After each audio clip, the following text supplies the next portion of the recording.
지난번 영상에서는 일본의 닛산이 한국에서뿐만 아니라 미국, 유럽 등 전 세계에서 올해 2분기 영업이익이 마이너스 98.5% 폭락하며 10년 만에 가장 충격적인 위기가 찾아왔다는 소식 전해드렸습니다.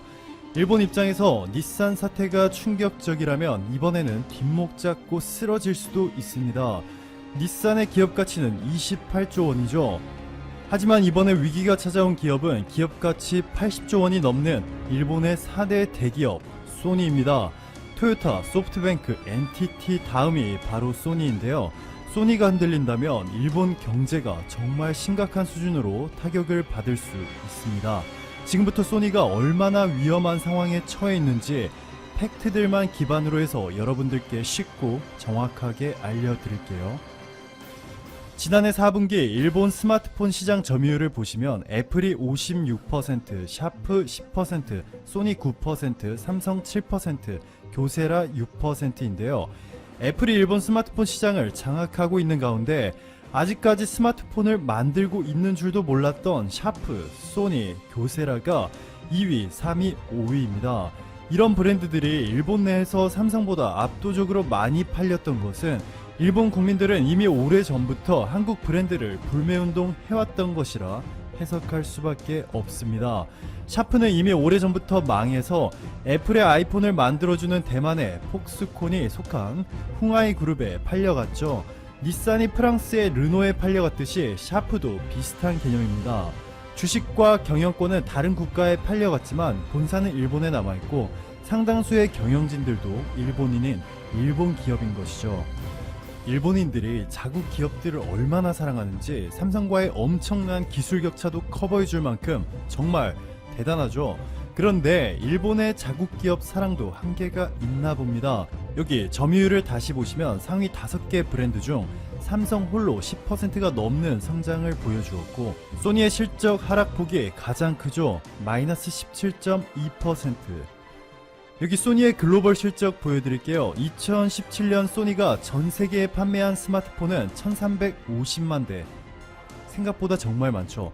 모바일 사업부의 매출액은 8조 원인데 비용을 제외한 영업이익은 마이너스 3천억 원. 즉 1년에 2천만 대는 넘겨야 돈을 벌 수 있을 정도로 소니가 스마트폰 개발에 투자를 엄청 한 겁니다. 그런데 지난해 스마트폰 판매가 늘어나기는커녕 2017년 대비 절반도 안 되는 650만 대 판매에 그쳤습니다. 최악의 결과죠. 물론 적자는 3배 이상 확대되어 마이너스 1조 원을 넘어섰습니다. 이렇게 소니의 글로벌 스마트폰 사업이 박살이 나자 최근 충격적인 소식이 전해졌습니다. 소니가 인도에서 삼성과 중국 스마트폰들의 막강한 기술력과 가격 경쟁력에 처참하게 무너졌는데요. 2018년 소니의 인도 스마트폰 점유율이 몇 %였는지 아시나요? 바로 1%. 참패를 당한 소니는 당연히 인도에서 스마트폰 사업을 접었습니다. 최근에는 한국에서도 스마트폰 사업을 접을 것 같은데요. 원래 잘 팔리지도 않았지만 7월부터 일본 불매운동이 역사상 이례적인 수준으로 확산되면서 이제는 소니가 한국에서 언제 떠나도 이상하지 않은 상황입니다. 자, 여기 보시는 것처럼 아무리 소니의 스마트폰 실적이 반토막 나고 1조 원이 넘는 적자를 기록하였어도 소니가 중요시 여기는 시장에서 살아남을 수 있다면 추후 다시 반등할 가능성이 있습니다. 인도와 한국은 소니에게 비주류 지역인 것은 사실이죠. 그런데 소니가 중요하게 여기는 주류 지역인 유럽에서조차도 스마트폰 사업을 곧 접을 것 같습니다. 이탈리아의 테크 소식통 HD블로그의 보도에 따르면 소니 모바일이 유럽 지사를 폐쇄할 예정이라며 소니가 내년 3월까지 회사의 비용을 절반으로 대폭 줄이겠다는 목표를 세웠고 이를 위해서 스마트폰 사업을 축소시키고 있다고 전했습니다. 소니 모바일의 유럽 법인은 바로 스웨덴의 룬드라는 도시에 있는데요. 이곳에서 수백 명의 직원들이 이미 회사를 떠났고 소니 매니저인 룬드 스테판 안드레소는 앞으로 2년 동안 260여 개의 서비스를 단계적으로 폐지할 것이라 밝혔습니다. 소니의 고향인 일본에서조차도 처참하게 무너지고 있죠. 한국 제품 불매운동이 일상화가 되어버린 일본인들조차도 올해 삼성의 갤럭시 S10을 보고 더 이상 기술 격차가 심각한 일본 스마트폰을 선택할 수가 없었던 것 같습니다. 지난해 4분기 6%대의 점유율로 4위에 그쳤던 삼성이 샤프와 소니를 누르고 6년 만에 10%가 넘는 점유율을 기록하였습니다. 지난해 말 8.6%의 점유율을 기록하였던 소니는 이번에 7%까지 추락하였네요. 이 속도대로라면 향후 2-3년 안에 소니가 스마트폰 사업을 완전히 포기한다고 하더라도 전혀 이상하지 않은 상황입니다. 오히려 빨리 정리해야만 살아남을 수 있을지도 모릅니다. 소니의 다른 사업들은 어떨까요? 이미지 센서. 보시면 올해 소니의 이미지 센서 점유율은 51%에 육박합니다. 삼성은 18%, SK하이닉스 3%로 소니가 압도적이죠. 소니의 이미지 센서가 이렇게까지 성장할 수 있었던 가장 중요한 이유 중 하나가 바로 중국 덕분이죠.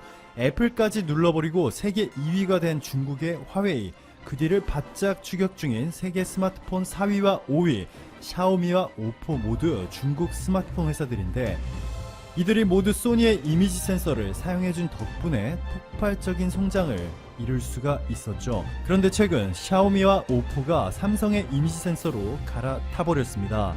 소니는 여전히 4,800만 화소, 삼성은 최근 세계 최초로 6,400만 화소를 공개한 데 이어서 곧바로 1억 800만 화소까지 세계 스마트폰 2위인 화웨이가 삼성의 이미지 센서로 바꾸는 것은 시간 문제겠죠. 여기 보시면 이 반도체 분야도 이미지 센서, 카메라 모듈 등의 스마트폰 부품들이 포함되어 있습니다. 따라서 글로벌 경쟁력 약화로 소니의 핵심 사업인 이 세 개가 곧 흔들릴 수 있다는 것이죠. 메모리 반도체 산업에서 압도적인 1위를 기록 중인 한국의 삼성은 시스템 반도체와 파운드리 사업을 미래 성장 동력으로 삼겠다며 400조 원에 달하는 비메모리 시장에서 2030년까지 글로벌 1위로 도약할 것이라 선언한 바 있습니다. 즉 앞으로 10년 안에 소니의 비메모리 사업부도 현재 소니의 스마트폰 사업처럼 완벽하게 완전히 쪼그라들 가능성이 높다는 것이죠. 소니가 살아남을 수 있는 방법은 두 가지가 있습니다. 삼성과의 경쟁에서 승리하거나 빠르게 스마트폰 및 비메모리 반도체 사업에 투자를 중단하고 소니의 핵심 수입원인 게임, 음악, 영화 분야에 좀 더 집중하는 것인데요. 저는 개인적으로 소니에게 후자를 택할 것을 권해주고 싶네요. 소니와 삼성의 경쟁은 누가 봐도 결과가 이미 정해져 있습니다. 지소미아의 종료는 국가와 국가 간의 신뢰관계를 훼손하는 조치이다. 아베가 한국의 지소미아 종료 발표 후 언론에서 한 말입니다. 정부가 마침내 한일 군사정보보호협정 지소미아의 종료를 선언했습니다. 8월 20일 오후 청와대 춘추관 기자회견을 통해 이를 공식적으로 발표한 것입니다. 우리는 신뢰가 결여된 나라와 더 이상 지소미아를 유지하지 않는다. 한일 군사정보 공유협정은 1948년 대한민국 정부 수립 이후 한일 양국이 맺은 유일한 군사협정입니다. 지소미아 종료 전 한국은 일본을 포함해 총 35국과 지소미아를 체결해 군사정보를 공유하고 있었습니다. 또한 추가로 중국, 남아프리카 공화국 등 8개국과 지소미아 체결을 추진 중에 있습니다. 반면 일본은 7개 국가만 지소미아를 맺고 있습니다. 일본이 협정을 맺은 국가는 미국, 영국, 프랑스, 이탈리아, 호주, 인도, 한국이었습니다. 또한 지소미아의 공식 종료일은 11월 22일입니다. 지소미아 협정은 당초 한일 모두 연장될 것으로 예상했습니다. 하지만 일본의 계속된 신뢰 없는 행동이 이어지자 한국 정부는 협정의 틀은 유지하되 당분간 실제 정보는 교환하지 않는 절충안으로 선택지가 기우는 듯 했습니다. 하지만 일본 측이 추후에 협정을 유지하면서 왜 정보를 교환하지 않느냐며 역공을 가할 빌미만 줄 수 있다는 결론에 이를 것으로 판단하고 다른 여러가지 사항을 고려해서 최종적으로 종료를 선택했다고 합니다. 한국의 이런 결정을 바라보는 현재 일본은 지소미아 종료의 원인을 제공했으면서도 오히려 한국을 믿을 수 없는 국가로 떠들면서 부정적인 반응을 쏟아내고 있는 상황입니다. 이와야 다케시 방위상은 지소미아 종료를 결정한 것은 지역 안보 보장 환경을 완전히 잘못 본 것이라고 주장했습니다. 그러면서 실망을 금하지 못한다. 상당히 유감이다. 이렇게 말했습니다. 한국에 대한 경제 보복을 주도하고 있는 세코 히로시게 경제산업상도 한마디 했습니다. 수출 규제와 지소미아는 전혀 차원이 다른 문제라면서 수출 규제는 적절한 제도 운영상의 문제라는 기존 입장을 반복했습니다. 고노다로 일본 외무상은 한밤중 한국 주일 대사를 일본 외무성으로 불러놓고 우리 정부의 지소미아 종료에 대해 강하게 항의했고, 이후 기자들과 만나 지소미아 종료 발표는 지역의 안전보장 환경을 완전히 오판한 대응이라고 강하게 비난했습니다. 아베 내각 대신들의 이런 반응에 뒤이어 일본의 언론들은 지소미아의 종료로 인해 한국인들이 불안해할 것이라고 예상한다고 했습니다. 하지만 한국인들은 이번 기회를 이용해 일본에게 보여줄 것은 보여줘야 한다며 지소미아 종료를 인정하는 분위기입니다. 더불어 지소미아 종료에도 불구하고 8월 28일 일본의 화이트리스트 시행이 일본 정부의 계획대로 진행된다는 사실에 반일 감정은 더욱 고조되고 불매운동의 심지가 더욱 깊게 타들어가는 모습을 보여주었습니다. 지소미아 종료 발표가 있던 22일 오후 전국 750여 개 시민단체가 모인 아베 규탄 시민행동은 정부의 한일 군사 정보 보호 협정 종료를 환영하며 그 결정에 박수를 보낸다고 입장을 밝혔습니다. 시민단체 대표는 아베는 한국을 못 믿을 국가라고 언급했고, 일본이 수출하는 제품이 한국의 전략 물자로 전용된다면서 경제 보복을 했는데 한국이 그런 국가의 경제 물자보다 훨씬 민감한 군사 정보를 줘야 한다는 건 모순이라면서 어떤 사람이 못 믿겠다고 뒤통수를 가격했는데 계속 정보를 갖다 주겠냐며 왜 한국이 그런 바보짓을 해야 하는가라고 말했습니다. 또한 일본 불매운동을 주도하고 있는 소비자들은 오히려 갈수록 더 뜨거워지는 것 같다, 이전과는 좀 다른 모습이다 라고 말하고 있습니다. 지나치게 감정적이거나 극단에 치우친 불매운동을 거부하고 한층 성숙한 이성으로 무장한 스마트 불매운동을 전개하고 있는 것입니다. 과거 한일 간 정치 외교적 갈등이 벌어질 때마다 일순간 타올랐다 곧 식어버렸던 이전의 불매운동과는 분명히 다른 모습이었습니다. 불매 대상도 초기에는 의류나 맥주, 화장품 등 일상 소비재에서 주로 이루어졌으나 이제는 자동차, 중장비, 낚시, 캐릭터 등 전방위적으로 급속히 확대되고 있습니다. 불매운동 사이트인 노노제페에는 하루에도 수십 건의 소비자 제보가 올라오고 있습니다. 일본 여행에 대한 보이콧도 예외는 아니었습니다. 이는 일본에 직접적으로 상당한 영향을 주고 있는 듯합니다. 8월 21일 일본 정부의 공식 통계에 따르면 7월 일본을 찾은 외국인 관광객은 299만 명으로 역대 최고치였지만 한국인은 56만 명으로 7.6% 줄었습니다. 이는 아직 한국인들의 본격적인 불매운동이 시작하기 전에 예약된 것이 반영된 것으로서 실제 효과가 나타나는 8월 통계부터는 상황이 매우 심각해질 것이라고 우려하고 있었습니다. 구구 성향의 상케이신문조차 일면에 한국 대표 항공인 대한항공까지 나서서 노선 감축을 했다며 한일 간 수익률이 높은 것을 알면서도 노선을 이처럼 큰 폭으로 재검토하는 것은 처음 있는 일이라고 우려했습니다. 실제로 대한항공 예약 홈페이지에선 9월 중순부터 부산 오사카 노선에 대한 예약이 안 되고 있습니다. 또한 도쿄 출입국 재료관리국 나리타지국은 23일 여름 성수기에 해당하는 기간 동안 도쿄 관문인 나리타 공항을 거쳐 입국한 한국인은 12,300여 명으로 작년과 같은 기간과 비교해 35%나 감소했다고 했습니다. 여기에서 분류된 단기 체류자는 업무가 아닌 관광 목적으로 여행하는 사람들입니다. 문제는 도쿄, 오사카 같은 대도시의 상황과 다르게 한국인들이 많이 찾던 지방 중소도시들은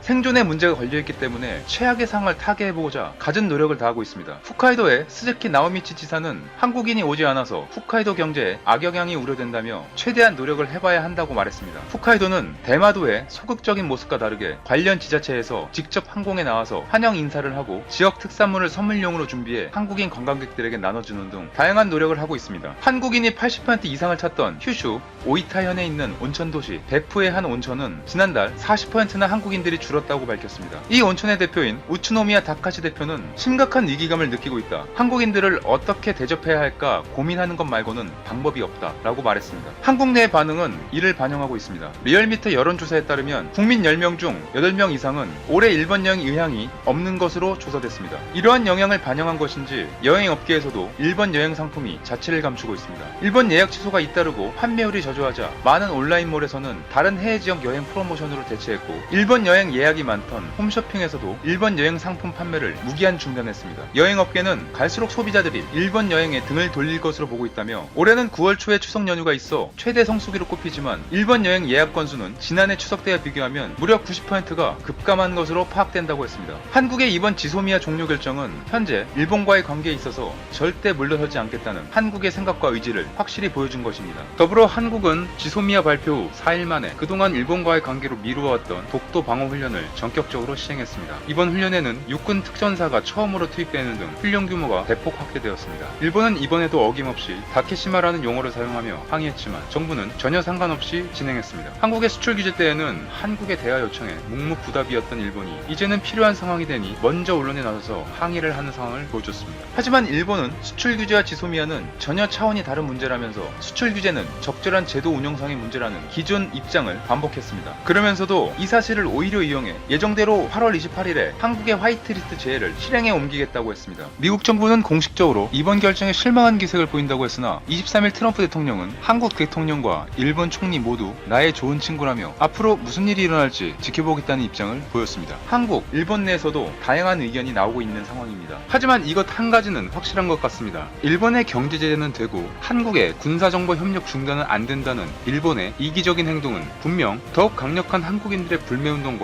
여행 보이콧을 만들어낼 것이고 10월 소비세 증세를 앞둔 일본 경제에 타격을 줄 것입니다. 이슈 트래커였습니다.